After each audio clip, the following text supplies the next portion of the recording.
Hello. നമസ്കാരം എല്ലാവർക്കും. നമസ്കാരം. ഇന്ത്യയിലുള്ളവർക്കും നോർത്ത് അമേരിക്കയിലുള്ളവർക്കും നമസ്കാരം. നമസ്കാരം. Thank you. ദൈവം ഒരവസരം കൂടെ നമുക്ക് പ്രദാനം ചെയ്തു. വളരെ പ്രയാസമുള്ള ഘട്ടത്തിലാണ് നമ്മൾ എന്നും ജീവിക്കുന്നത്. നമ്മൾ ഈ വെളിപ്പാട് പുസ്തകം പഠിക്കുമ്പോൾ ഒരു പ്രയോജനമുള്ളത് ലോകത്തിൽ നടക്കുന്ന സംഭവങ്ങളെല്ലാം അതുമായിട്ട് നമുക്ക് ശരിക്ക് സൂക്ഷിക്കുന്നവർക്ക്, അത് മനസ്സിലാക്കുന്നവർക്ക് ഇതുമായിട്ട് ബന്ധപ്പെടുത്തുവാനും നമ്മുടെ ആത്മീയ ജീവിതം ക്രമപ്പെടുത്തുവാനും സാധിക്കും. ഉദാഹരണം പറഞ്ഞാൽ, ഈ അമേരിക്കയിൽ നടക്കുന്ന സംഭവങ്ങൾ ഈ വേദപണ്ഡിതന്മാർ നേരത്തെ പറയുമായിരുന്നു, അമേരിക്കയെക്കുറിച്ച് ഒന്നും വേദപുസ്തകത്തിൽ എഴുതിയിട്ടില്ല, അതുകൊണ്ട് അമേരിക്കയെ ഒന്നും കാര്യമായിട്ടൊന്നും ഇല്ല, അമേരിക്ക ഒന്നും ശക്തിയില്ലാതായി തീരും എന്നുള്ളതാണ് കമന്ററികളെല്ലാം. അതുകൊണ്ട് പിന്നെ വരുന്ന കമന്റുകളെല്ലാം അങ്ങനെയാണ് എഴുതിയിരിക്കുന്നത്.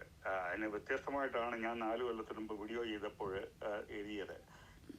ഈ വേദപുസ്തകത്തിൽ എഴുതിയിരിക്കുന്ന കാര്യങ്ങൾ മധ്യപൂർവ്വദേശത്തെ മിഡിൽ ഈസ്റ്റിലെ ഇസ്രായേലും അതിനോട് ഈജിപ്തും ചുറ്റിപ്പറ്റിയുമുള്ള രാജ്യങ്ങൾ മാത്രമേ ഉള്ളൂ. വേറെ രാജ്യങ്ങൾ, അത് യൂറോപ്പിൽ തന്നെ ഗ്രീസ്, സ്പെയിന്, അങ്ങനെയുള്ള ചില കാര്യങ്ങൾ മാത്രം ചെറിയ മെൻഷൻ ചെയ്തിട്ടുണ്ട്. വേറെ രാജ്യങ്ങളൊന്നും അവിടെ മെൻഷൻ ചെയ്തിട്ടില്ല. അതുകൊണ്ട് അവര് ഈ കാര്യത്തിൽ ഒന്നും അവർ ബാധകമല്ല എന്നുള്ള ഒരു ധാരണ ശരിയല്ല. ഉദാഹരണം പറഞ്ഞാൽ, ബ്രിട്ടന്റെ സാമ്രാജ്യം അസ്തമിക്കാത്ത രാജ്യം. ഈ നമുക്ക് എല്ലാവർക്കും ചരിത്രം പഠിച്ചവർക്കറിയാം, ഒത്തിരി സാമ്രാജ്യങ്ങളുണ്ടായിരുന്നു. എന്നാൽ ആ സാമ്രാജ്യത്തിൽ ഏറ്റവും വലിയ സാമ്രാജ്യം ബ്രിട്ടീഷ് എംപയർ ആയിരുന്നു. സൂര്യൻ അസ്തമിക്കാത്ത രാജ്യം അമേരിക്കൻ ഭൂഖണ്ഡത്തിലും ഓസ്ട്രേലിയയിലും എല്ലാം ഏറ്റവും വലിയ ആ സാമ്രാജ്യവും അത് തകർന്നു, ഇല്ലാതായി. എന്നാൽ അമേരിക്കയെ സംബന്ധിച്ചോളം 6000 കൊല്ലത്തെ ഹിസ്റ്ററിയില് ലോകത്തിലെ ഏറ്റവും പ്രബലമായ ശക്തി അമേരിക്കയാണ്. ഇന്ന് ലോകത്തിൽ കണ്ടുപിടിക്കുന്ന ഇംഗ്ലണ്ടൊക്കെ കണ്ടുപിടുത്തങ്ങളൊക്കെ ആദ്യമൊക്കെ കണ്ടുപിടിച്ചുവെങ്കിലും അതിന്റെ ഉന്നത നിലയിൽ ഇപ്പം നമ്മൾ ഉപയോഗിക്കുന്ന സാമഗ്രികളെല്ലാം ഈ ടെലിഫോണും വാട്സാപ്പും ഇന്റർനെറ്റും എല്ലാം അമേരിക്കയിൽ ക്രിസ്ത്യാനികളും യഹൂദന്മാരും കണ്ടുപിടിച്ചതാണ്. അതുകൊണ്ട് അമേരിക്കയിൽ ചെയ്യുന്ന ഏത് കാര്യങ്ങളും അതിന് വളരെ ലോകം മുഴുവൻ അതിനെ ബാധിക്കും. ഇന്ന് ഉദാഹരണം പറഞ്ഞാൽ, ട്രംപിന്റെ ടാരിഫ് ഇന്നലെയാണ് പ്രഖ്യാപിച്ചത്. ഇന്ന് ലോകം മുഴുവനുള്ള സ്റ്റോക്ക് മാർക്കറ്റ് ഇടിഞ്ഞ് തകർന്നു പോയി. അപ്പോൾ അമേരിക്കയിലാണ് ഡൗ ജോൺസ് ആണ് ഇവിടുത്തെ സ്റ്റോക്ക് മാർക്കറ്റിന്റെ കണക്ക്.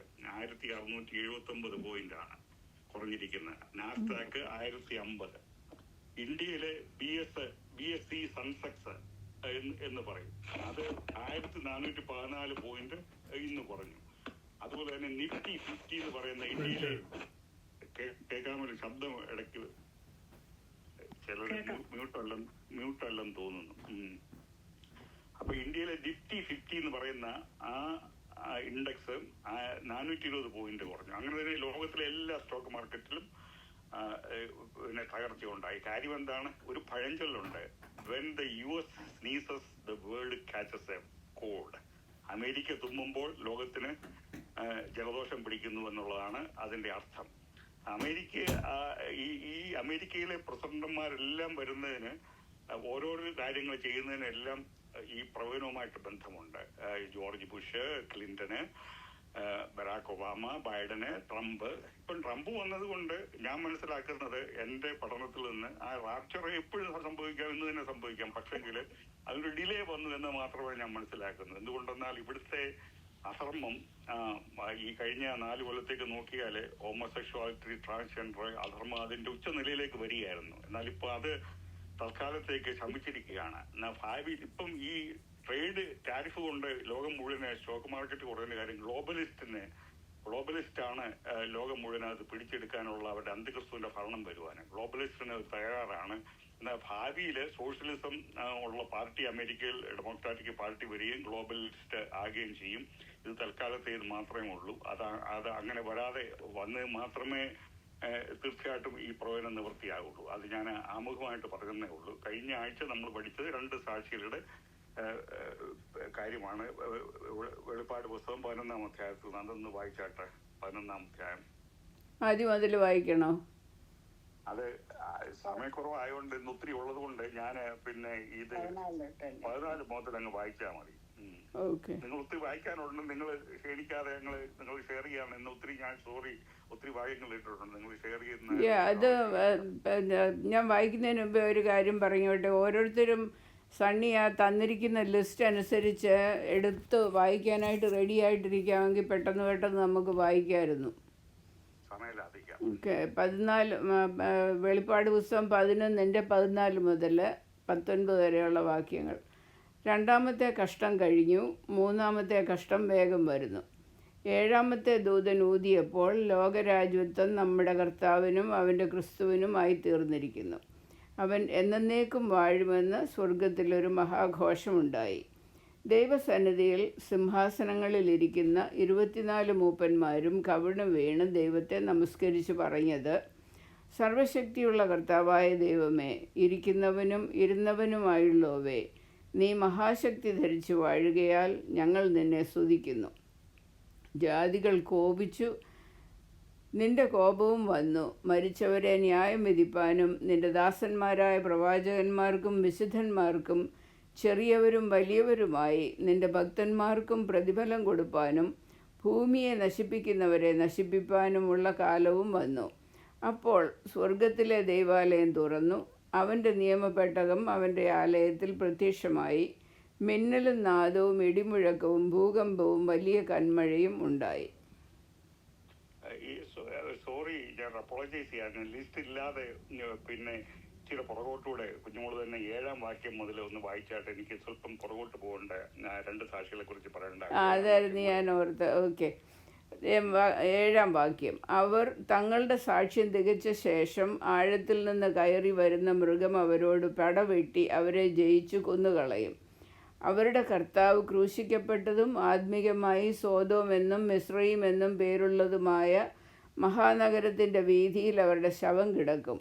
സകല വംശക്കാരും ഗോത്രക്കാരും ഭാഷക്കാരും ജാതിക്കാരും അവരുടെ ശവം 3.5 ദിവസം കാണും. അവരുടെ ശവം കല്ലറയിൽ വയ്പ്പാൻ സമ്മതിക്കയില്ല.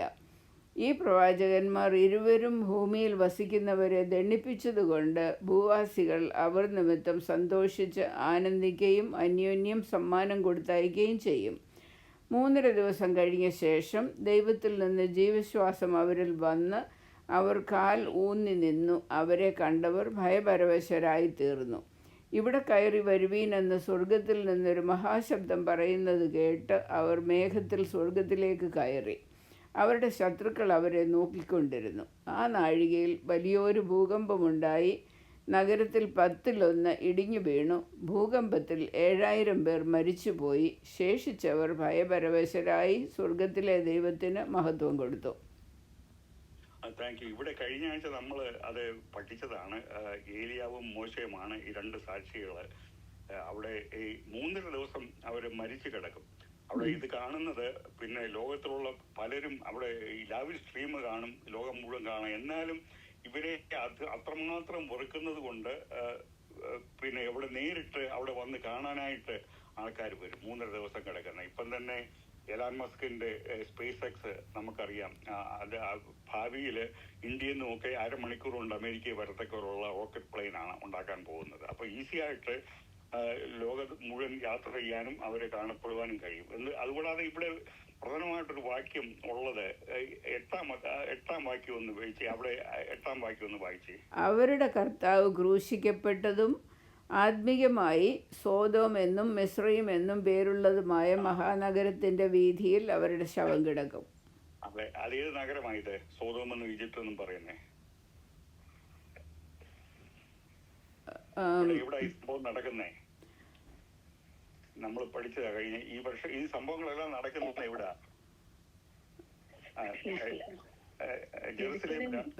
ജെറുസലേമിലാണ് നടക്കുന്നത്. അപ്പൊ ഇവിടെ പ്രത്യേകിച്ച് സോദോമെന്ന് അതിനെ ഈജിപ്ത് എന്നും പറഞ്ഞതിന്റെ കാര്യം എന്നാണെന്നറിയാം. ഇത് ഇവിടെ ഈ കമന്ററികളെല്ലാം ആദ്യം മുതൽ ഞാൻ ഇവിടെ വന്നപ്പോൾ മുതൽ കമന്ററികളൊക്കെ വായിക്കുന്നുണ്ട്. ഈ പ്രധാന ഭാഗങ്ങള് കോംപ്ലക്സ് ആയിട്ടുള്ള കാര്യങ്ങൾ വരുമ്പം കമന്ററികളെല്ലാം അവര് അത് ഇത് അങ്ങ് ഉഴപ്പി അങ്ങ് വിടുകയേ ഉള്ളൂ. എന്നാൽ ഇത് ഞാൻ 10-35 വർഷത്തിന് മുമ്പ് ദാനിയേൽ പ്രവചനം പഠിച്ചപ്പോൾ എനിക്ക് മനസ്സിലായി ഈ സോദോം എന്ന് പറയുന്ന ജെറുസലേം, സോദോം എന്ന് പറഞ്ഞ ഈജിപ്ത് എന്ന് പറയുന്ന ഈജിപ്തിൽ എന്തുവാ അടിമകളാക്കി വെച്ച് എത്ര ക്രൂരന്മാരായ ആൾക്കാരാണ്. സോദോം എന്ന് പറയുന്നത് സോദോമിൽ നടന്ന ഹോമോസെക്ഷുവാലിറ്റി. ഹോമോസെക്ഷുവാലിറ്റി കഴിഞ്ഞ 4 കൊല്ലത്തെ ഈ ബൈഡന്റെ അഡ്മിനിസ്ട്രേഷനിൽ നിങ്ങൾ നോക്കുകയാണെങ്കിൽ 3 ക്യാബിനറ്റ് മെമ്പേഴ്സ് ഹോമോസെക്ഷൽസ്, പിന്നെ ബാക്കിയുള്ള 10-25 പേര് സ്പോർട്സ് പേഴ്സണ് ജീൻ പെറെ ഒരു ഹോമോസെക്ഷൽസ് ആയിരുന്നു. ഇപ്പൊ ട്രംപിന്റെ അഡ്മിനിസ്ട്രേഷനിലുണ്ട്. പക്ഷേ അവര് ഹോമോസെക്ഷൽ ആയതുകൊണ്ടല്ല അവരാക്കിയത്, അവരുടെ ക്വാളിഫിക്കേഷൻ കൊണ്ട്. അവരാരും നിങ്ങൾ ഹോമോസെക്ഷൽ അംഗീകരിക്കണമെന്നും പറഞ്ഞ് അവരൊന്നും പിടിച്ചേൽപ്പിക്കാൻ പോകുന്നില്ല. അതാണ് പ്രശ്നം. ഇത് കഴിഞ്ഞ 4 വർഷം നോക്കുമ്പോൾ ഇത് DEI, diversity, equity and inclusion എന്ന് പറഞ്ഞ സ്കൂളിലും കോർപ്പറേഷനിലും പ്രൈമറി സ്കൂൾ മുതൽ എലിമെന്ററി സ്കൂൾ മുതൽ കോളേജ് വരും കോർപ്പറേഷനിലും എല്ലാം ഇത് ഇംപ്ലിമെന്റ് ചെയ്യുകയാണ്. അപ്പം അന്തിക്രിസ്തുവിന്റെ സമയത്ത് ഹോമോസെക്ഷുവാലിറ്റി വളരെ നോർമൽ ആയിരിക്കും. കല്യാണം കഴിക്കുന്നത് വളരെ ചുരുക്കവും ഒരു എക്സെപ്ഷണൽ ആയിരിക്കും. അവിടെ അതിന് ഉദാഹരണം പറഞ്ഞാൽ ഈ ദാനിയേൽ 11:37 ഞാൻ എഴുതിയിട്ടില്ല, ഇപ്പൊ അതിന് ശേഷം ഇപ്പം വന്നതാ. അപ്പൊ ഇപ്പൊ എന്റെ മനസ്സിൽ വന്ന ദാനിയേൽ 11:37 വായിച്ചായിട്ടൊന്ന് ഇതിനോട് ചേർന്ന്. ദാനിയേൽ 11:37. അവൻ എല്ലാറ്റിനും മേലായി തന്നെത്താൻ മഹത്വീകരിക്കയാൽ തൻ്റെ പിതാക്കന്മാരുടെ ദേവന്മാരെയും സ്ത്രീകളുടെ ഇഷ്ടദേവനെയും യാതൊരു ദേവനെയും കൂട്ടാക്കുകയില്ല. അവിടെ ഇംഗ്ലീഷ് എഴുതിക്കുന്ന he has no regards for men എന്നുള്ളതാണ്. അപ്പൊ ഞാൻ ഈ കമന്റുകളെല്ലാം ഇതാരും അത് പിന്നെ വേറെ രീതിയിലാണ് എഴുതിയിരിക്കുന്നത്. ഞാൻ 10-35 വർഷത്തിന് മുമ്പേ അത് ഞാൻ ഫിഗർ ഔട്ട് ചെയ്തു. ഇവിടുത്തെ ട്രെൻഡ് കണ്ടപ്പോൾ ലോകത്തിലെ ട്രെൻഡ് ജെറുസലേമിൽ വരെ പിന്നെ പ്രൈഡ് പരേഡാണ്. പിന്നെ ഹോമോസെക്ഷലിന്റെ ജെറുസലേമിൽ വരെ നടക്കുന്ന അവിടെ കണ്ടപ്പോൾ മനസ്സിലാക്കി അന്തിക്രിസ്തു വരുമ്പോൾ അവന് ഹോമോസെക്ഷൽ ആയിരിക്കും എന്നുള്ളത്. പക്ഷേ കമന്ററികളൊന്നുമില്ല. എന്നാൽ ഇപ്പം കഴിഞ്ഞ 4 കൊല്ലത്തിന് മുമ്പ് റേമനെ ഷോ ഞാൻ പറഞ്ഞു, ഈയിടെയിലായിട്ട് ചില കമന്ററികൾ ജോൺ മക്കാർദർ പറയുന്നത് കേട്ടു അത് ആയിരിക്കും എന്നുള്ളത്. അത് കണ്ടപ്പോൾ എനിക്ക് വളരെ സന്തോഷം തോന്നി. ഇതാണ് നമ്മൾ വേദപുസ്തകം ശരിക്കും പഠിച്ച് ലോകചരിത്രം പഠിക്കുമ്പോഴേ ലോകത്തിൽ നടക്കുന്ന പഠിക്കുമ്പോൾ നമുക്ക് കണക്ട് ചെയ്യാൻ സാധിക്കും. അന്തിക്രിസ്തു ഹോമോസെക്ഷൽ ആയിരിക്കും എന്നുള്ളതിന്റെ ഒരു ഉദാഹരണമാണ്. വേറെ പല രീതിയിലാണ് ഇന്റർപ്രറ്റ് ചെയ്യുന്നത്. ഇടയ്ക്ക് ഞാൻ അത് പറഞ്ഞതേ ഉള്ളൂ. അപ്പൊ ഈ ദൈവം ഏൽപ്പിക്കുന്ന ഈ രണ്ട് He shall regard neither the God of his fathers nor the desire of women. അത് അങ്ങനെ പറയും. അപ്പൊ മനസ്സിലായല്ലോ? മനസ്സിലായി. അതിൻ്റെ അകത്തെല്ലാം ഇംഗ്ലീഷിലൂടെ താങ്ക് യു, അത് ഇംഗ്ലീഷിൽ വായിച്ചതിന് താങ്ക്സ്. അപ്പൊ അതിന്റെ അർത്ഥം വളരെ ക്ലിയർ ആയി. അപ്പം ഈ സാക്ഷികൾ ഈ ലോകം മുഴുവൻ ഇവർ സമ്മാനം കൊടുക്കാന് കാര്യം എന്നാ, ഇവര് ഈ യഹൂദന്മാരെ സന്തോഷിക്കേണ്ട കാര്യം എന്നാണെന്നറിയാമോ? ഈ രാജ്യത്തിന്റെ സുവിശേഷമാണ് പ്രസംഗിക്കുന്നത്. അപ്പം അവിടെ 3ാമത്തെ ടെമ്പിളിലുണ്ട്. അവിടെ പഴയ നിയമകാലത്തെ പോലെ യാഗങ്ങളെല്ലാം കഴിക്കുമ്പോൾ ഈ മോശയും ഏരിയവും പ്രസംഗിക്കുന്നത് എങ്ങനെയാണ്? നിങ്ങൾ ഇതിന്റെ യാഗങ്ങൾ കഴിക്കുന്നതിന്റെ ആവശ്യമില്ല. യേശുക്രിസ്തുവിന്റെ കാൽവറി ക്രൂശിൽ അതെല്ലാം നിറവേറി യാഗത്തിന്റെ അവസാനമായിട്ട് നിഴലുകളായിരുന്നു. ഇനി അതിന്റെ ആവശ്യമില്ല, നിങ്ങൾ അബദ്ധമാണ് ചെയ്യുന്നതെന്നുള്ളതാണ് ഏലിയാവും മോശയും അവിടെ പ്രസംഗിക്കുന്നത്. അതുകൊണ്ടാണ് യഹൂദന്മാര് ഇവരോട് വെറുത്തത്. അന്തിക്രിസ്തുവിനെതിരായിട്ട് യേശുക്രിസ്തുവിന്റെ രാജ്യത്തിന് ശേഷം പ്രസംഗിച്ചുകൊണ്ട് അവരും എതിർത്തു. എനിക്ക് തോന്നുന്നു ഒരു മ്യൂട്ടായില്ല, കുഞ്ഞമ്മ പണിക്കരെന്ന് തോന്നുന്നു, അവിടെ ഫ്ലാഷ് ചെയ്യുന്നുണ്ട് ശബ്ദം. നോക്കാമേ. അപ്പോൾ അതുകൊണ്ടാണ് ഇവര് രണ്ടുപേരും മരിക്കുമ്പോൾ 3 ദിവസം കിടക്കുമ്പോൾ ഇവരെല്ലാം സന്തോഷിക്കേണ്ട കാര്യമാണ്. അപ്പൊ അവിടെ ടെമ്പിള് 3ാമത്തെ ടെമ്പിള് പണിതപ്പോൾ ഇപ്പം ക്ലിയർ ആണ്, താങ്ക് യു. 3ാമത്തെ ടെമ്പിള് പണിതപ്പോൾ അവിടെ യാഗം കഴിക്കുന്നത് തെറ്റാണ്, അതിനെതിരായിട്ടാണ് അവര് മോശയും ഏലിയാവും പ്രസംഗിച്ചത്. അതുകൊണ്ടാണ് അവരെതിർക്കുന്നത്. ഈ 11:14 മുതൽ ഇപ്പം വായിച്ചതിൽ 3ാമത്തെ കഷ്ടം എന്ന് പറയുന്നത് 7ാമത്തേതും അവസാനത്തേതുമായ കാഹളമാണ്. അത് നമ്മുടെ ദൈവത്തിന്റെയും ക്രിസ്തുവിന്റെയും ലോകരാജ്യത്വത്തിന്റെയും സ്ഥാപനത്തെ കുറിച്ചുള്ള വിളംബരമാണ്. ഈ ലോകത്തിന്റെ രാജ്യം എന്ന് പറയുമ്പോൾ ഏകവചനത്തിലാണ് രാജ്യം, നമ്മുടെ ദൈവത്തിന്റെ രാജ്യം ഏകവചനം. അത് യേശുക്രിസ്തുവിന്റെ രാജ്യമാണ്. വേറെ രാജ്യങ്ങളുള്ള ലോകം മുഴുവൻ യേശുക്രിസ്തു ലോകത്തിന്റെ രാജാവായിരിക്കും. അങ്ങനെ രാജാവാകാൻ ഒത്തിരി പേർ ശ്രമിച്ചു. നമ്രൂദ് മുതൽ Hitler, Genghis Khan, Julius Caesar ഇവരെല്ലാം ശ്രമിച്ചു, അത് നടന്നില്ല. പിന്നെ ഈ പ്രഖ്യാപനത്തെ തുടർന്ന് ഉള്ള കാഴ്ചകൾ മഹത്വമായ വിജയത്തിന്റെ വാഗ്ദത്തങ്ങളാണ്. അടുത്ത വാക്കുകൾ 24 മൂപ്പന്മാരുടെ പ്രതികരണത്തെ കുറിച്ചാണ് ഇവിടെ വിവരിക്കുന്നത്. 24 മൂപ്പന്മാർ പ്രതിനിധീകരിക്കുന്നത് ദൈവത്തിന്റെ ഉയർത്തെഴുന്നേറ്റവരും നാശമില്ലാത്തവരും ഉൾപ്രാവണം റാപ്ചർ ചെയ്ത ആൾക്കാരുമാണ്. അവിടെ ഇതിന്റെ ഒരു പ്രവചനം എന്ന് പറയുന്നത് വേദപുസ്തകത്തിലെ ചില കാര്യങ്ങൾ നമ്മൾ മനസ്സിലാക്കണം. ഈ വെളിപ്പാട് പുസ്തകത്തിലെ കാര്യങ്ങളൊന്നും ക്രോണോളജിക്കലി നമ്മളിപ്പം 2025 ജനുവരി, ഫെബ്രുവരി അങ്ങനെയുള്ള രീതിയിലല്ല എഴുതിയിരിക്കുന്നത്. ഇപ്പം ഇവിടെ വായിച്ചപ്പം യേശുക്രിസ്തു രാജാവായിട്ട് അവിടെ വാഴുന്നു, നമ്മളും എല്ലാം അവിടെ നിൽക്കുന്ന കാര്യമാണ് അവിടെ പ്രഖ്യാപിച്ച് പറഞ്ഞിരിക്കുന്നത്. അപ്പം ഇത് ക്രോണോളജിക്കലി അല്ല, അത് ഭാവി ചാപ്റ്ററിൽ വരുമ്പം ഇതിന് പുറകിലുള്ള മഹാപീഡനകാലത്തെക്കുറിച്ച്, യുദ്ധത്തെക്കുറിച്ച് നമുക്ക് കാണാം. ഇവിടെ നമുക്ക് ആശ്വാസത്തിന് വേണ്ടി നേരത്തെ തന്നെ ഇവിടെ പറഞ്ഞിരിക്കുകയാണ്. 24 മൂപ്പന്മാരുടെ സ്തുതിയുടെ വചനങ്ങൾ തുടരുകയാണ്. ലോകരാഷ്ട്രങ്ങൾ യുദ്ധത്തിന് തയ്യാറെടുത്തുകൊണ്ടിരിക്കുകയാണ്. അപ്പം ദൈവത്തിന് ഇവിടെ വായിച്ചപ്പം മനസ്സിലാകും, ദൈവം 7ാമത്തെ ദൂതൻ കാഹളം ഊതിയപ്പോൾ ദൈവസന്നിധിയിൽ നിൽക്കുന്ന തന്റെ ഭൃത്യന്മാർക്കും പ്രവാചകന്മാർക്കും അവൻ പ്രതിഫലം നൽകുന്നതായി കാണുന്നുണ്ട്. അപ്പം നമുക്കെല്ലാം പ്രതിഫലമുണ്ട്, അവിടെ എല്ലാവർക്കും പ്രതിഫലം കിട്ടും. ഈ രാജ്യത്ത് ഈ ഭൂമിയിൽ ചിലപ്പോൾ നമുക്ക് പ്രതിഫലം ലഭിച്ചെന്ന് വരികയില്ല. എന്നാൽ തീർച്ചയായിട്ടും ദൈവം ഒരു കാര്യവും മറക്കുന്നവനല്ല, നമുക്ക് പ്രതിഫലം ലഭിക്കും. ഇന്ന് ഞാൻ ഈ 3 ദേവാലയത്തെ കുറിച്ചാണ് ഒരു രൂപരേഖ നിങ്ങൾക്ക് തരുന്നത്. അത് ഭാവി ചാപ്റ്റേഴ്സ് പഠിക്കുമ്പോൾ അത് കൂടുതൽ അന്നേരം മനസ്സിലാക്കാൻ വേണ്ടിയിട്ടാണ് ഞാൻ ഇന്ന് 12ാം അധ്യായത്തിൽ പോകാതെ ഈ ദേവാലയങ്ങളെ കുറിച്ച് 3 ദേവാലയത്തെ കുറിച്ച് പറയാൻ താല്പര്യപ്പെടുന്നത്. അപ്പൊ കഴിഞ്ഞ ആഴ്ച പറഞ്ഞപ്പം മഹാപീഡന കാലത്ത് പണിയുന്ന ദേവാലയം എത്രാമത്തെ ആണെന്നാ പറഞ്ഞേ? 7ാമത്തെ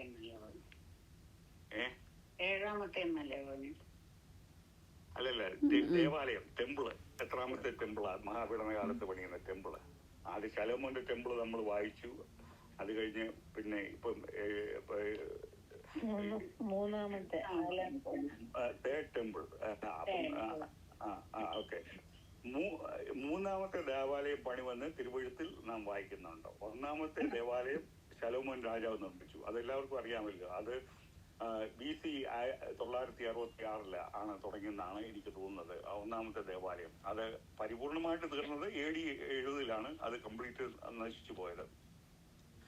എന്നാൽ BC 586 ഈ ദേവാലയം ബാബിലോണിലെ രാജാവായ നെബൂഖദ്നേസർ നശിപ്പിച്ചു. അത് 1 രാജാക്കന്മാരെ 6ന്റെയും 7ന്റെയും അധ്യായങ്ങള് നിങ്ങൾ ഇത് കഴിഞ്ഞ് വരുന്ന ദിവസങ്ങളിൽ വായിച്ചാൽ മനസ്സിലായി. ഇത് പഠിക്കണമെന്നുള്ളവർക്ക് 6, 7 അധ്യായത്തിൽ അത് എഴുതിയിട്ടുണ്ട്. ദേവാലയത്തിന്റെ നാശത്തെ കുറിച്ച് ഒരു വാക്യം വായിച്ച് 2 രാജാക്കന്മാർ 25ന്റെ 8ഉം 9ഉം വാക്യങ്ങളൊന്ന് വായിച്ചാട്ട് അവിടെ നാശത്തെ കുറിച്ച് കാണാം. നെബൂഖദ്നേസർ 2 രാജാക്കന്മാർ 25ന്റെ 8ഉം 9ഉം.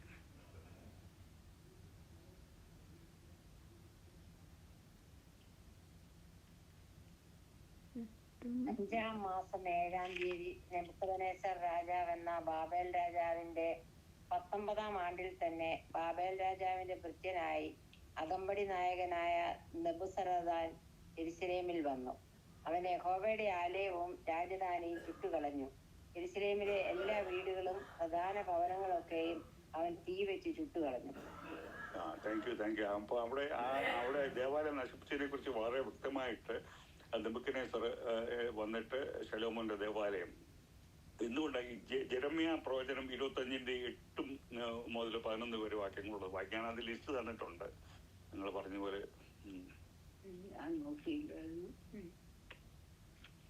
യെരമ്യാ പ്രവചനത്തിൽ 8 മുതൽ 11 വരെ. അതുകൊണ്ട് സൈന്യങ്ങളുടെ യഹോവ ഇപ്രകാരം അരുളി ചെയ്യുന്നു, നിങ്ങൾ എന്റെ വചനങ്ങളെ കേൾക്കായ്ക കൊണ്ട് ഞാൻ ആളയച്ചു വടക്കുള്ള സകല വംശങ്ങളെയും എന്റെ ദാസനായി ബാബേൽ രാജാവായ നെബൂഖദ്നേസറിനെയും ഈ ദേശത്തിന്റെ നേരെയും അതിലെ നിവാസികളുടെ നേരെയും ചുറ്റും വസിക്കുന്ന ഈ സകല ജാതികളുടെ നേരെയും വരുത്തി അവരെ ഉന്മൂലനം ചെയ്ത് സ്തംഭനഹേതുവും പരിഹാസ വിഷയവും ശാശ്വത ശൂന്യവുമാക്കി തീർക്കും. ഞാൻ ആനന്ദഘോഷവും സന്തോഷധ്വനിയും മണവാളന്റെ സ്വരവും മണവാട്ടിയുടെ സ്വരവും തിരികല്ലിന്റെ ഒച്ചയും വിളക്കിന്റെ വെളിച്ചവും അവരുടെ ഇടയിൽ നിന്ന് നീക്കിക്കളയും. ഈ ദേശമൊക്കെയും ശൂന്യവും സ്തംഭനഹേതുവും ആകും. ഈ ജാതികൾ ബാബേൽ രാജാവിനെ 70 സംവത്സരം സേവിക്കും എന്ന യഹോവയുടെ അരുളപ്പാട്. Thank you. അപ്പൊ ഇവിടെ ആദ്യമായിട്ട് പറഞ്ഞിരിക്കുന്നത് എന്തുകൊണ്ടാണ് സംഭവിച്ചത്? ഈ നാശങ്ങളെല്ലാം അവിടെ ദൈവത്തിന്റെ വചനത്തെ തിരസ്കരിച്ച് ദൈവത്തിനെതിരായിട്ട് പാപം ചെയ്തുകൊണ്ട് ദൈവം ഇതൊക്കെ ചെയ്തു. നമ്മുടെ പേഴ്സണൽ വ്യക്തിപരമായ ജീവിതത്തിൽ ഒരു അന്വർത്ഥമാണ്. ദൈവവചനത്തെ നമ്മളെ കൂട്ടിക്കളഞ്ഞ് നമ്മൾ ദൈവത്തിനെതിരായിട്ട് പാപം ചെയ്ത് ജീവിക്കുമ്പോൾ ദൈവം നമുക്ക് ആ നിലയിൽ ഇടപെടും. ഈ ഭൂമിയിലല്ലെങ്കിൽ പ്രതിഫലം ചെയ്യുന്ന നാളിൽ അത് നമ്മുടെ പ്രതിഫലത്തിൽ വ്യത്യാസം വരും. ദാനിയേല് ഈ ഭാഗം വായിച്ച് യെരമ്യാ പ്രവചനം വായിച്ചപ്പോഴാണ് ഈ യൂദന്മാരുടെ ദാനിയേലിന്റെ ഉൾപ്പെടെ അവരുടെ പ്രവാസകാലം 70 വർഷമെന്ന് ഇത് വായിച്ചപ്പോഴാണ് ദാനിയേൽ പ്രവാചകന് മനസ്സിലായത്. രണ്ടാം ദേവാലയത്തെ കുറിച്ച് പറയുമ്പോൾ ബാബേൽ പ്രവാസത്തിൽ നിന്ന് വന്നവരാണ് ഈ ദേവാലയം പുതുക്കിപ്പണിത്. രണ്ടാം ദേവാലയം സെരുബാബേലിന്റെ നേതൃത്വത്തിലായിരുന്നു അവർ വന്നത്. എസ്രായേലും നെഹമ്യാവിലും നമുക്ക് പിന്നെ നിങ്ങൾ വായിച്ചാൽ മതി, നമുക്ക് അതിനെക്കുറിച്ച് കാണാം. അത് ഹേരോദാവിന്റെ സമയത്ത് വിശാലമാക്കി ഇത് പുതുക്കിപ്പണിതു. അതുമൂലം ഹേരോദാവിന്റെ ദേവാലയം എന്നാണ് അത് പറയപ്പെടുന്നത്. അന്ന് AD 70 നശിക്കുന്നത് വരെ ആ രണ്ടാമത്തെ ദേവാലയം ഹേരോദാവിന്റെ അല്ലെങ്കിൽ ഹേരോദ് ടെമ്പിൾ എന്നാണ് പറഞ്ഞുകൊണ്ടിരുന്നത്. AD 70 റോമൻ ജനറൽ ടൈറ്റസ് ഇതിനെ തീ കൊളുത്തി. ഇതിനെപ്പറ്റി യേശുക്രിസ്തു ഇങ്ങനെ തീ കൊടുക്കുമെന്ന് യേശുക്രിസ്തു ശിഷ്യന്മാരോട് പറഞ്ഞാൽ 24-ന്റെ 1-2 വാക്യം ഒന്ന് വായിച്ചാൽ ഞാൻ ലിസ്റ്റ് എഴുതിയിട്ടുണ്ട്.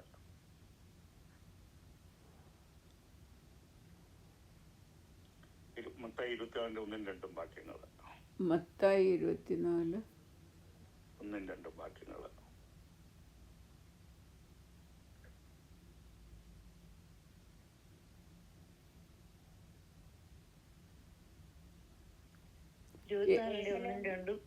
യേശു ദേവാലയം വിട്ടു പോകുമ്പോൾ ശിഷ്യന്മാർ അവന് ദേവാലയത്തിന്റെ പണി കാണിക്കേണ്ടതിന് അവന്റെ അടുക്കൽ വന്നു. അവൻ അവരോട്, ഇതെല്ലാം കാണുന്നില്ലയോ? ഇടിഞ്ഞു പോകാതെ കല്ലിന്മേൽ കല്ല് ഇവിടെ ശേഷിക്കയില്ല എന്ന് ഞാൻ സത്യമായിട്ട് നിങ്ങളോട് പറയുന്നു എന്ന് പറഞ്ഞു. അപ്പൊ യേശുക്രിസ്തു പറഞ്ഞത് AD 70 നിറവേറി. ഇസ്രായേലിൽ തങ്ങൾ പോയിട്ടുള്ളവർക്കറിയാം, അവന്റെ ടെമ്പിളിലെ കല്ലൊക്കെ ഉണ്ട്, അവിടെ കിടക്കുന്ന ലൂസ് സ്റ്റോൺസ് നമുക്ക് കാണാവുന്നതാണ്, നേരിട്ട് കാണാവുന്നതാണ്. യേശുക്രിസ്തുവിന്റെ പ്രവചനം അതുപോലെ നിവർത്തിയായി. എന്നാൽ നമ്മളിപ്പോൾ പുതിയ നിയമ സമയത്ത് കഴിഞ്ഞ ആഴ്ച ഞാൻ പറഞ്ഞുകൊണ്ട് സമയമില്ലാത്തത് കൊണ്ട് ഞാൻ അത് കൂടുതൽ വായിപ്പിക്കുന്നില്ല. 1 കൊരിന്ത്യർ 6:19 പറഞ്ഞു, നമ്മളാണ് ദേവാലയം. ആ ദേവാലയത്തിൽ യൂതന്മാർക്കാണ്. ഇന്ന് നമ്മള് അവിടെ എവിടെ കൂടിയാലും ദൈവം നമ്മുടെ മധ്യത്തിലുണ്ട്. നമ്മളാണ് ദേവാലയം. അതാണ് നമ്മുടെ ഒരു പ്രത്യേകത ഇത്. എന്നാൽ ഈ രണ്ടാമത്തെ ദേവാലയം പെട്ടെന്ന് അത് പൂർത്തിയാകും. ദാനിയേൽ 9:27 പറയുന്നുണ്ട്. 2 തെസ്സലോനിക്കർ 2:3-4 ഈ ദേവാലയത്തെ കുറിച്ച് പറയുന്നുണ്ട്. സമയമില്ലാത്തതുകൊണ്ട് ഞാൻ നിങ്ങളോട് വായിക്കാൻ പറയുന്നില്ല. ഈ ദേവാലയം പണിയുവാൻ അധികം സമയം വേണ്ടി വരികയില്ല. എന്തുകൊണ്ടെന്നാൽ ഇതിന്റെ പണിയുടെ കാര്യങ്ങളെല്ലാം, സാമഗ്രികളെല്ലാം അവർ കഴിഞ്ഞ 19 കൊല്ലമായിട്ട് ഒരുക്കിക്കൊണ്ടിരിക്കുകയാണ്. അതുകൊണ്ട് ഏതെങ്കിലും ഒരു സമയം വന്നാൽ ഏതാനും ആഴ്ചകൾക്കാകെല്ലാം ഈ മൂന്നാമത്തെ ടെമ്പിള്, ട്രിബുലേഷൻ ടെമ്പിള് പണിയാൻ സാധിക്കും. അതിപ്പോൾ അതിന് പ്രയാസം 2 പ്രതിബന്ധങ്ങളാണുള്ളത്. നേരത്തെ സ്ഥിതി ചെയ്ത ദേവാലയത്തിന്റെ സ്ഥാനത്ത് മാത്രമേ അത് വീണ്ടും പണിയാൻ സാധിക്കുകയുള്ളൂ. വേറെ ഒരു സ്ഥലത്തും പറ്റുകയില്ല. പണ്ട് ശലോമോൻ സ്ഥാപിച്ച അതേ ദേവാലയത്ത് മാത്രമേ വെക്കാൻ സാധിക്കുകയുള്ളൂ. എന്നാൽ ഇപ്പോൾ അവിടെ വിധിവൈപര്യത്തെന്ന് പറയട്ടെ, ഇപ്പോഴവിടെ ഇരിക്കുന്ന ഡോം ഓഫ് ദി റോക്ക് എന്ന മുസ്ലിം ദേവാലയം അവിടെയാണ് സ്ഥിതി ചെയ്യുന്നത്. Dome of the Rock AD 691 പണിത് തീർത്തതാണ്. അൽ അക്വസ മോസ്കിന്റെ പരിസരത്താണ് ഈ ഡോം ഓഫ് ദി റോക്ക് സ്ഥിതി ചെയ്യുന്നത്. Dome of the Rock is a shrine while Al Aqsa is a mosque and they have distinct architectural styles. It is located in Aqsa compound. ഈ കോമ്പൗണ്ടിലാണ് ഈ dome of the Rock സ്ഥിതി ചെയ്യുന്നത്. അപ്പോൾ ഇത് മൂന്നാമത്തെ മുസ്ലിങ്ങളുടെ ഏറ്റവും ഹോളിയസ്റ്റ്, മക്കായും മെദീനയും കഴിഞ്ഞാൽ പിന്നെ ഇതാണ് ഏറ്റവും അവരുടെ ഈ ഹോളിയസ്റ്റ് ദേവാലയം എന്ന് പറയുന്നത്. 36 ഏക്കർ സ്ഥലമുണ്ട്. അപ്പൊ ഈ ടെമ്പിള് ഈ മോസ്ക് പോകാതെ അവിടെ വേറെ ടെമ്പിൾ പണിയാൻ സാധിക്കുകയില്ല. അതിന് 2 മാർഗങ്ങളെ ഉള്ളൂ. ഇസ്രായേലോ ആരെങ്കിലും അണ്ടർഗ്രൗണ്ട് ന്യൂക്ലിയർ വല്ലതും വെച്ച്, ബോംബ് വല്ലതും വെച്ച് തകർക്കുക, അല്ലെങ്കിൽ ഭൂമി കുലുക്കം വരിക, ദൈവം ഇടപെട്ട് എങ്കിൽ മാത്രമേ അത് പണിയാൻ സാധിക്കൂ. എന്നാൽ വേറൊരു ടെക്നിക്കൽ ആൾക്കാർ പറയുന്നത് ഇതിനോട് ചേർത്ത് പണിയുന്നതിനും കുഴപ്പമില്ല, അതിന്റെ സ്ഥാനത്ത് തന്നെ ഏകദേശം ചേർത്ത് പണിയാമെന്ന് പറയുന്ന ഒരു ഗ്രൂപ്പുണ്ട്. അപ്പോൾ അത് എങ്ങനെയാണെന്ന് പറഞ്ഞാലും ഭാവിയിലത്തെ കാര്യമാണ്, നമ്മൾ അതിനെക്കുറിച്ച് പറയേണ്ട കാര്യമില്ല. ഇത് ഇപ്പോഴത്തെ ഈ ഡിഫൻസ് മിനിസ്റ്റർ പീറ്റ് ഹെഗ്സത്ത്, അദ്ദേഹത്തെ പിന്നെ ഇത് ഡിഫൻസ് മിനിസ്റ്റർ ആയപ്പോൾ ഈ സെനറ്റിന്റെ കൺഫർമേഷന് അവിടെ ജനുവരി 14, 2025 അവിടെ സെനറ്റേഴ്സ് ചോദിച്ചപ്പോഴും അദ്ദേഹം പറഞ്ഞത് ഈ ടെമ്പിൾ പണിയുന്നതിന് പുള്ളിക്ക് താല്പര്യം, അത് വളരെ അതിന് സപ്പോർട്ടാണ് എന്നുള്ള രീതിയിലാണ് പറയുന്നത്. ഇവിടെ 2018 ഒരു പ്രസംഗത്തിലും ഈ ടെമ്പിള് ഇസ്രായേലിനും ഈ മൂന്നാമത്തെ ടെമ്പിള് ദേവാലയം പണിയെന്നുള്ളത് പീറ്റ് ഹെഗ്സത്ത് പറഞ്ഞായിരുന്നു.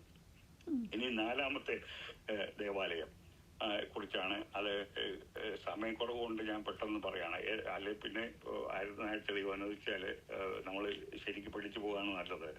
എസക്കേൽ ടെമ്പിൾ എന്ന് പറയും, 4ാമത്തെ ദേവാലയം. ദ 4th ടെമ്പിൾ ഇൻ യെരുശലേമിലാണ് ഇതെല്ലാം. എസക്കേൽ 40-48 വരെയുള്ള അധ്യായങ്ങൾ, അത് വളരെ നിങ്ങൾ സമയം കിട്ടുമ്പോൾ ഇത് ബോറിംഗ് ആയിരിക്കും ഇതൊക്കെ വായിക്കുന്നത്. അതിൻ്റെ അളവും കൺസ്ട്രക്ഷനും ഒക്കെ വരുമ്പം ബോറിംഗ് ആയിട്ട് തോന്നും. എന്നാൽ പഠിക്കണമെന്ന് ആർക്കെങ്കിലും തോന്നുന്നവർക്ക് എസക്കേൽ 40-48 വരെയുള്ള വാക്യങ്ങൾ വായിക്കുമ്പോൾ 4ാമത്തെ മില്ലിനിയർ ടെമ്പിൾ, ഇത് 1000 ആണ്ട് വാഴ്ചയിലെ ദേവാലയത്തെ കുറിച്ചുള്ളതാണ് അവിടെ വിവരിച്ചിരിക്കുന്നത്. ആ മെഷർമെന്റ് ഇതുവരെ അങ്ങനൊരു ദേവാലയം അങ്ങനെയുള്ള മെഷർമെന്റ് ഇല്ല. അത് ഇപ്പം ഈ മറ്റേ 3 ദേവാലയം നോക്കിയാലും ഈ മെഷർമെന്റ് ഇതിന്റെ അളവ് എല്ലാം കംപ്ലീറ്റ് ഡിഫറെന്റ് ആണ്. 1000 ആണ്ട് വാഴ്ചയിൽ നിർമ്മിക്കുന്ന ദേവാലയത്തിന് പാപപരിഹാരത്തിനുള്ള യാഗം ഇവിടെ ഇല്ല. എന്നുവെച്ചാൽ ഈ അപ്പോൾ ചിലപ്പോൾ ഒരു സംശയം തോന്നും. എൻ്റെ റേമന്റെ വീഡിയോയിൽ വന്ന് ചോദിച്ചായിരുന്നു, യാഗം എന്തിനാ അവിടെ മൃഗത്തെ കഴിക്കുന്നത്? യാഗം കഴിക്കുക പാപപരിഹാരത്തിനുള്ള യാഗമല്ല. ആ മില്ലേനിയൽ ടെമ്പിളിൽ 1000 ആണ്ട് വാഴ്ചയിലെ ടെമ്പിളിൽ നടക്കുന്നത്. നമ്മളിപ്പോൾ ഞായറാഴ്ച പോകുമ്പം കുർബാന അല്ലെ കർത്തൃമേശ പങ്കെടുക്കുന്നില്ലേ? അതെന്തുകൊണ്ട് 2000 വർഷം മുമ്പ് യേശുക്രിസ്തു നമുക്ക് വേണ്ടി മരിച്ചു, അതിന്റെ ഓർമ്മയ്ക്കായിട്ടാണ് നമ്മൾ കർത്തൃമേശയിൽ അല്ലെ തിരുവത്താഴത്തിൽ പങ്കെടുക്കുന്നത്. അതുപോലെ തന്നെ അവിടെ യേശുക്രിസ്തു മരിച്ചതിന്റെ ഓർമ്മയ്ക്കായിട്ടുള്ള യാഗമായിരിക്കും അവിടെ ചെയ്യുന്നത്. യെശയ്യാ പ്രവചനം 56 ഏതാനും വാക്യങ്ങൾ, 56 6 7 വാക്യം ഒന്ന് വായിച്ചാട്ടെ.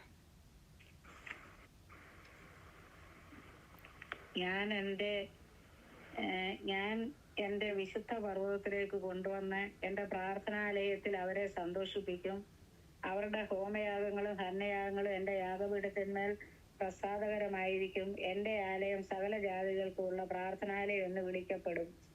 ഞാൻ അവരുടെ ശേഖരിക്കപ്പെട്ടവരോട് തന്നെ ഇനി മറ്റുള്ളവരെയും കൂട്ടിച്ചേർക്കും എന്ന് ഇസ്രായേലിന്റെ ഭ്രഷ്ടന്മാരെ ശേഖരിക്കുന്ന ദൈവമായ യഹോവയുടെ അരുളപ്പാട്. Thank you. എല്ലാവർക്കും വേണ്ടിയിട്ടുള്ള ഒരു പ്രാർത്ഥനാലയമായിട്ടാണ് കാണുന്നത്. ചാപ്റ്റർ മറിക്കരുത്. 60-13 വായിക്കണം. യെശയ്യാ 60-13. എന്റെ വിശുദ്ധ മന്ദിരമുള്ള സ്ഥലത്തിന് ഭംഗി വരുത്തുവാനായി ലെബാനോന്റെ മഹത്വവും സരളവൃക്ഷവും പൈനും പുന്നയും ഒരുപോലെ നിന്റെ അടുക്കൽ വരും. അങ്ങനെ ഞാൻ എന്റെ പാദസ്ഥാനത്തെ മഹത്വീകരിക്കും.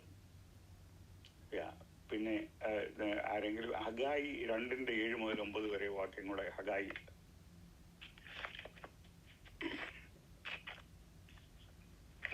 ഏതാ? 2:7-9. ഹഗായി 2:7-9. ഞാൻ സകല ജാതികളെ ഇളക്കും, സകല ജാതികളുടെയും മനോഹര വസ്തു വരികയും ചെയ്യും. ഞാൻ ഈ ആലയത്തെ മഹത്വപൂർണമാക്കുമെന്ന് സൈന്യങ്ങളുടെ യഹോവ അരുളി ചെയ്യുന്നു. വെള്ളി എനിക്കുള്ളത്, പൊന്നും എനിക്കുള്ളത് എന്ന് സൈന്യങ്ങളുടെ യഹോവയുടെ അരുളപ്പാട്. ഈ ആലയത്തിന്റെ പിന്നത്തെ മഹത്വം മുമ്പിലത്തേതിലും വലുതായിരിക്കുമെന്ന് സൈന്യങ്ങളുടെ യഹോവ അരുളി ചെയ്യുന്നു.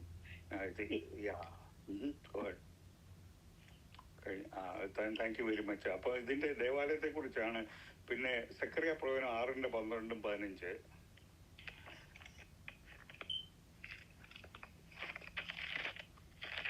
സൈന്യങ്ങളുടെ യഹോവ ഇപ്രകാരം അരുളി ചെയ്യുന്നു. മുള എന്നു പേരുള്ള ഒരു പുരുഷനുണ്ടല്ലോ, അവൻ തന്റെ നിലയിൽ നിന്ന് മുളച്ചു വന്നു യഹോവയുടെ മന്ദിരം പണിയും. അവൻ തന്നെ യഹോവയുടെ മന്ദിരം പണിയും. അവൻ ബഹുമാനഭൂഷണം ധരിച്ച് സിംഹാസനത്തിന്മേൽ ഇരുന്ന് വാഴും. അവൻ സിംഹാസനത്തിൽ പുരോഹിതനുമായിരിക്കും. ഇരുവർക്കും തമ്മിൽ സമാധാന മന്ത്രണം ഉണ്ടാകും. അവിടെ അവനെന്ന് പറഞ്ഞ ആരാ?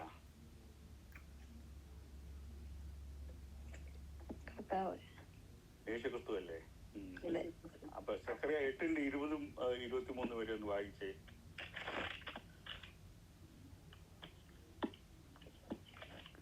എട്ടിന്റെ 20. സൈന്യങ്ങളുടെ യഹോവ ഇപ്രകാരം അരുളി ചെയ്യുന്നു. ഇനി ജാതികളും അനേക പട്ടണങ്ങളിലെ നിവാസികളും വരുവാനിടയാകും. ഒരു പട്ടണത്തിലെ നിവാസികൾ മറ്റൊന്നിലേക്ക് ചെന്ന്, വരുവീൻ നമുക്ക് യഹോവയെ പ്രസാദിപ്പിക്കേണ്ടതിനും സൈന്യങ്ങളുടെ യഹോവയെ അന്വേഷിക്കേണ്ടതിനും പോകാം, ഞാനും പോരുന്നുവെന്ന് പറയും. അങ്ങനെ അനേക ജാതികളും ബഹുവംശങ്ങളും യെരുശലേമിൽ സൈന്യങ്ങളുടെ യഹോവയെ അന്വേഷിപ്പാനും യഹോവയെ പ്രസാദിപ്പിപ്പാനും വരും. സൈന്യങ്ങളുടെ യഹോവ ഇപ്രകാരം അരുളി ചെയ്യുന്നു, ആ കാലത്ത് ജാതികളുടെ സകല ഭാഷകളിലും നിന്ന് 10 പേർ ഒരു യഹൂദൻ്റെ വസ്ത്രാംഗം പിടിച്ച്, ദൈവം നിങ്ങളോടുകൂടെ ഉണ്ടെന്ന് ഞങ്ങൾ കേട്ടിരിക്കയാൽ ഞങ്ങൾ നിങ്ങളോടുകൂടെ പോരുന്നു എന്ന് പറയും. Thank you. യെരുശലേമിലെ യേശു ക്രിസ്തു ലോകത്തിന് രാജാവായിട്ട് വരുമ്പോൾ യഹൂദന്മാർ അവിടെ വരുമ്പോൾ അവരുടെ ജാതികളും ലോകത്തിലെ സകല ജാതികളും അവിടെ നമ്മൾ ഇപ്പോഴേ ഇസ്രായേലല്ലേ തീർത്ഥയാത്രയ്ക്ക് പോകുന്നത്. അവിടെ ഹിന്ദുക്കൾ കാശിയിലൊക്കെ പോകുന്നത് പറയുന്നത് പോലെ ആണ്ടിലൊരിക്കലോ അവര് തീർത്ഥയാത്രയ്ക്ക് പോകുന്ന വെക്കേഷന് പോകുന്നത് യെരുശലേമിലെ അവിടെ ആയിരിക്കും പോകാൻ പറ്റുന്നത്. ഇപ്പൊ ഈ ഞാൻ നിങ്ങളോട് ചോദിക്കട്ടെ, ഈ ദേവാലയത്തെ കുറിച്ച് കുറച്ചുകൂടെ പറയാനുണ്ട്. വരുന്നാഴ്ച പറഞ്ഞാൽ മതിയോ? ഇപ്പൊ അത് മുഴുവൻ പറയാനൊന്നും സമയമില്ല. മതി. ഇപ്പൊ ഇനി അധിക സമയം ഇല്ലാത്തത് കൊണ്ട് അടുത്ത ആഴ്ച മതി. നിങ്ങളുടെ പ്രാർത്ഥന ഇതിനെ ഞാനത് അതുകൊണ്ട് ഞാനിവിടെ ഇനി വരുന്ന ആഴ്ച ദൈവം അനുവദിച്ചാല് ഈ 4ാമത്തെ ദേവാലയത്തെ കുറിച്ച് പറയാം. ഈ 4ാമത്തെ ദേവാലയം എന്ന് പറയുമ്പം നമുക്കെല്ലാം നമ്മൾ ആ ആരാധനയുടെ അവരുടെ കൂട്ടത്തിൽ പെടുന്നില്ല. നമുക്ക് വേറെ അസൈൻമെന്റാ നമ്മൾ നേരത്തെ പറഞ്ഞിട്ടുണ്ട്. അപ്പൊ ലോകത്തിലെ രാജാവായിട്ട് വരുമ്പോൾ എല്ലാവരും ഇവിടെ വന്ന് അവിടെ പ്രാർത്ഥിക്കും, അവിടെ യേശു ക്രിസ്തുവിനെ രാജാവായിട്ട് അവിടെ വാഴ്ത്തുകയും ചെയ്യും. ഇതാണ് എനിക്ക് ഇന്ന് ഇത് 4ാം ദേവാലയത്തോടനുബന്ധിച്ച് പറയാനുള്ളത്. ഈ 4 ദേവാലയത്തിന്റെ ഒരു രൂപരേഖ കിട്ടിയാൽ നമുക്ക് ദൈവത്തിന്റെ ആ കംപ്ലീറ്റ് ആ കാര്യപരിപാടി ഭാവി വരികകൾ മനസ്സിലാക്കുവാൻ തീർച്ചയായിട്ടും ശരിയാകും. എന്നാ നിർത്തട്ടെ. അതിന് ചോദിക്കാനോ വല്ലതും ഉണ്ടോ ഇടയ്ക്ക്? ഒരു കാര്യം ചോദിക്കാനല്ല, ഒരു സജഷൻ ഉണ്ടായിരുന്നു. ഈ അടുത്ത ഓരോ പ്രാവശ്യം അടുത്ത ആഴ്ചത്തെ ലെസണിനുള്ള വായിക്കാനുള്ള ഭാഗങ്ങൾ നേരത്തെ ഒന്ന് തരുമായിരുന്നെങ്കിൽ സഹോദരിമാർക്ക് സമയമെടുത്ത് വായിക്കാൻ പറ്റും. കാരണം ലാസ്റ്റ് ഡേയിലാണെങ്കിൽ ചിലപ്പം എല്ലാവർക്കും സമയം കിട്ടിയെന്ന് വരത്തില്ല.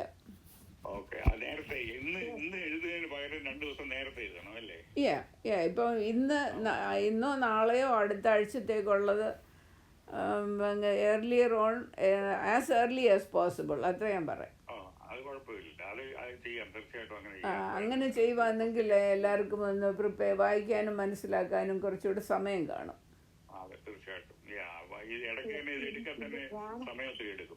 അതെ, ഞാനത് പറയണമെന്ന് വിചാരിച്ചിരിക്കുമായിരുന്നു. കാരണം ഇവിടെ ഞങ്ങൾക്കത് കിട്ടുമ്പോ ഒരു 10 വയസ്സ് മുമ്പോട്ടല്ലേ ഞങ്ങള് ബൈബിൾ സ്റ്റഡിയുടെ സമയമായി കഴിയും. ശരി, അത് നേരത്തെ അങ്ങനെ ചെയ്യാമല്ലോ. നേരത്തെ ഇന്ന് രാവിലെ ഞാൻ നേരത്തെ അത് ചിന്തിച്ചില്ല. Anyway thank you. അങ്ങനെ ഞാൻ ചെയ്യാം. സജഷന് പിന്നെ എനിക്കൊരു ഡൗട്ട് ഉള്ളത്, ചോദിക്കാൻ സമയമുണ്ടോ? ഉണ്ട്, ചോദിച്ചോ. സമയമുണ്ട്. 2-3 മിനിറ്റ് കൂടെ എടുക്കാം.